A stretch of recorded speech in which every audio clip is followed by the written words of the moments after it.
একটা বই বদলে দিল ইতিহাস, একজন মানুষ বদলে দিল পৃথিবীর চিন্তা।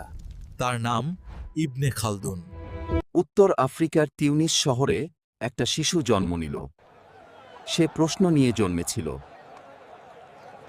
সে শুধু কোরআন পড়েনি, সে প্রশ্ন করেছিল রাজারা কেন মিথ্যা বলে। তিনি পড়লেন ইসলামিক আইন, দর্শন, গণিত, ইতিহাস, কিন্তু সন্তুষ্ট হলেন না। তিনি রাজদরবারে ঢুকলেন। ক্ষমতার ভেতর থেকে সভ্যতা দেখলেন। রাজনীতি তাকে জেলে পাঠাল। সেখানে তিনি বুঝলেন ইতিহাস মিথ্যা। একাকিত্বে তিনি লিখলেন আল মুকাদ্দিমা, ইতিহাসের নতুন বিজ্ঞান।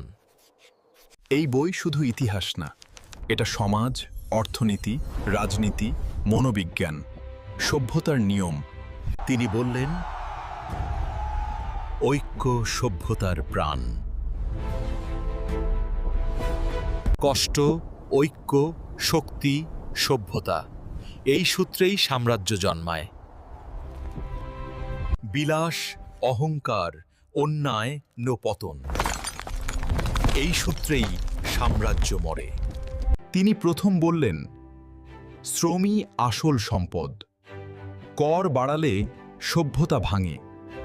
মুখস্থ শিক্ষা মানুষ বানায় না, বোঝার শিক্ষা সভ্যতা বানায়। ধর্ম মানুষকে এক করে, ক্ষমতা মানুষকে ভাঙে, সমতা না থাকলে পতন। মরুভূমির মানুষ শক্ত, শহরের মানুষ বিলাসী। বিলাস পতনের শুরু। 400 বছর পর ইউরোপ বুঝল এই মানুষ আধুনিক সমাজবিজ্ঞানের বাবা। তাই আজ সমাজবিজ্ঞান, অর্থনীতি, ইতিহাস সবখানেই ইবনে খালদুন।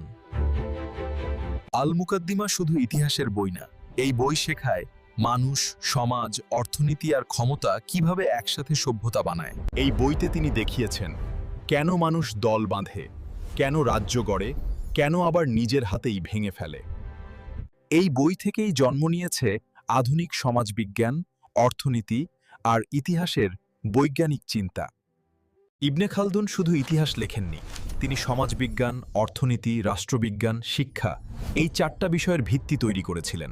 1406 সালে তিনি বিদায় নিলেন, কিন্তু তার চিন্তা বেঁচে রইল।